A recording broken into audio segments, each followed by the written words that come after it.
So when your boss sucks, how do you have them? Well, the first thing you got to do, if you've got a boss who sucks, is you kind of got to do the interpersonal and political calculation, which is that, can I tell the boss they suck? And no, I'm not kidding, because, well, it depends how much job security you have. If you have job offers, you're probably okay. What if you're doing like interaction design for small devices right now? You can tell your boss whatever you want. They're not going to fire you. They need you desperately. It depends on the area you're in.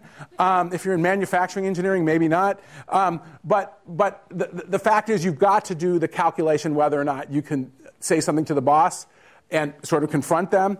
The second thing is, if the answer to that is no, well, in addition to sort of lying in wait and sort of not giving a shit till you can find a new job, which is always my advice to do, if you want to fight back against your boss, there's a lot of evidence that what the most effective strategy is not to do it yourself, but to sort of bring together a bunch of your coworkers and to kind of have a group against the boss.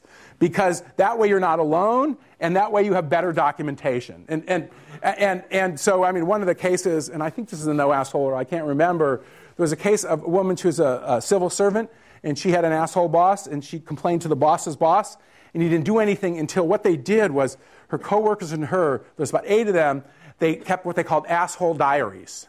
And so they just kind of recorded the asshole boss's behavior for a while, and then they all went to the boss's boss with the documentation, and the asshole boss was gone pretty quickly.